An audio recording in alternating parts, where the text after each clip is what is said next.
はい、じゃあ続きましてサザンカですね。ちょっと植え替えをしていこうと思います。こう3つあるんですけど、このうち2つを使って植え替えるんですが、こうサザンカとかこういうね一本木ですね。これを1本で植えてもいいんですけど、さっきもみじの時に説明したのと同じで、これ1本だとどうしても鉢の大きさに木が負けてしまうので、2本寄せて植えていくんですが、この1本はちょっと他に比べると腰高って言って葉っぱの位置が高いんですよね。この腰高の1本と、あとはちょっと低めにあるこの2本のうちちょっとどっちかを使おうとは思うんですけど、こう寄せていく感じですね。寄せて腰高のやつに抱かせるようなイメージですね。で植えていくんですけど、こいつとこいつだと今の段階で葉っぱの大きさですね、ちょっと成長の具合が違うんです。でこの2つだと大体同じぐらいの葉っぱの大きさになるんで、どうしてもこれとこれを寄せると後々こっちが小さくなってくることもありえるんですけど、やっぱ成長の具合が変わってきて2本が同じ木に見えなくなるので、ちょっと今回はこっちを使おうと思います。これもさっきと同じようにで樹種によって全然やっぱ成長の具合とか根っこの状態が変わるんで、さっきのもみじに比べると根っこが白くてなんていうんですかね、巻いてる部分がやっぱ少ないんですよね。成長の速度がもみじに比べるとサザンカの方が遅いんで、根っこがこういう感じの生え方をしていくっていうようなイメージですね。でもみじの時はですね、これでほぐしていったんですけど、どうしてもこれでほぐしていくとほぐせすぎちゃうというか、ちょっと土が取れすぎちゃうんで、サザンカの場合だとこういう1本の棒とかを使って少しずつですね、ちょっとほぐしていってあげた方がいいかなと思います。で、さっきのもみじと同じようにですね、寄せる位置があるので、寄せたい位置はちょっと大きめにですねほぐしていくような感じですね。でもみじだと落葉樹になるので、全部葉っぱが冬になると落ちるんですけど、サザンカは常緑の木になるので冬に葉っぱを落とさないんですね。で冬に葉っぱを落とさないやつの方が時期的には暖かくなってからの植え替えになるので、ちょっと時期は遅くなります。で樹種ごとに植え替えできるタイミングっていうのがまた変わるんで、その辺はちょっと気をつけながら、自分の樹種が大体どのぐらいで植え替えの適期を迎えるのかっていうのは勉強した方がいいと思いますね。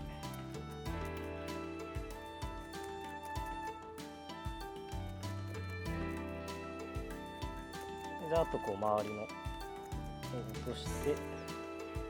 あとは寄せる位置ですね。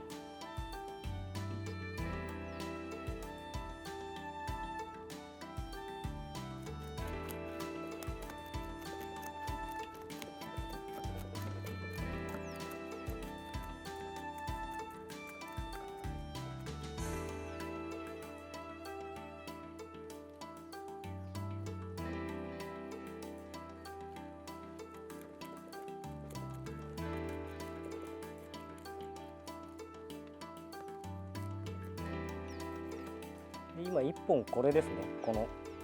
ピョンと長く伸びたやつが出てきて、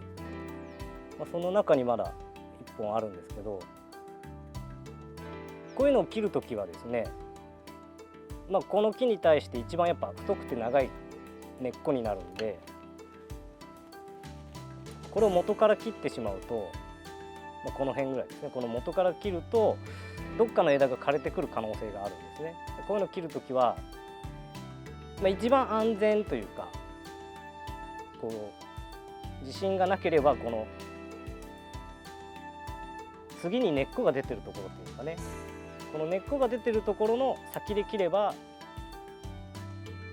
こうまたここの根っこが次伸びてっていう感じで根は促進されるんで、今ここですね、ここで根っこがあるんで、一旦もうここでこの長いのは切ってしまいます。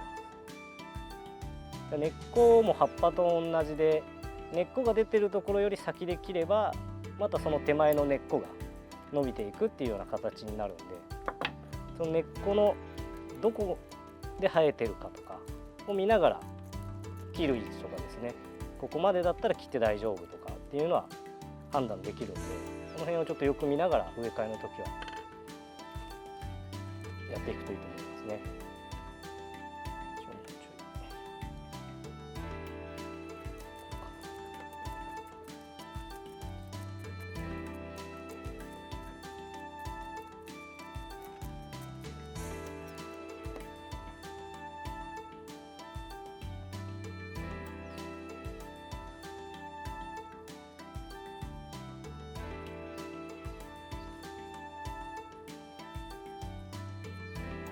イメージとしてはこういう感じで抱かせる感じですね。で、ちょっと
こんな感じですね。で今こっちの苗木をちょっとこう斜めにして上からこれをかぶせるっていう感じで植え付けます。でこれもさっきと同じように植え付けたいところで針金で寄せます。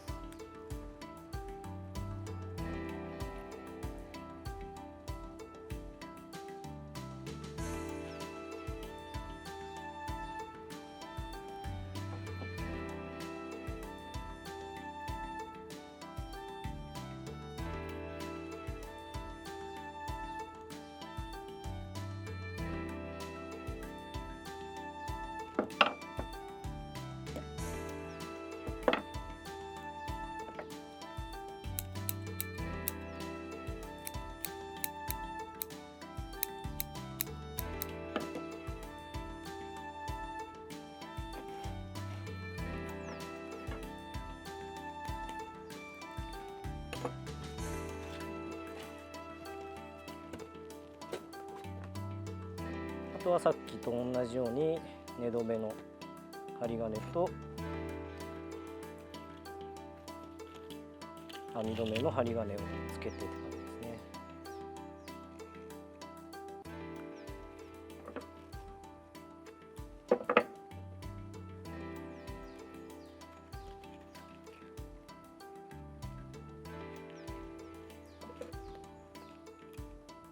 これもさっきと同じように1ミリと 1.5 ミリ、1.5 ミリじゃない2ミリですね、2ミリの針金を使って作っていきます。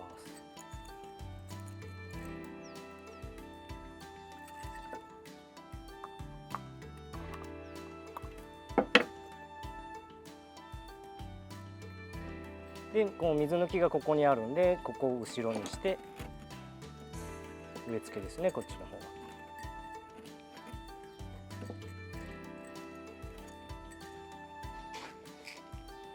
で土も同じです。さっきの桐生と赤玉の配合のやつと上土は赤玉単体になりますね。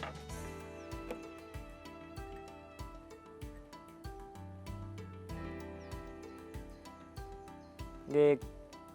気持ちこう斜めにちょっと植え付けをしていきます。こう流れを出すためにですね、ちょっと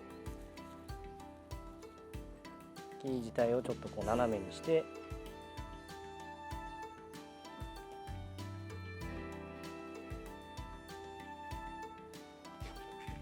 つけていこうと思います。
はい、以上になります。で、最後にですね、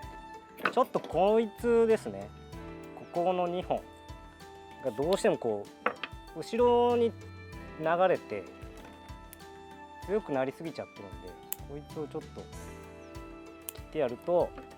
バランスよく、なんですかね、こう前に流れが持っていって綺麗になると思いますね。はい、一応これで以上です。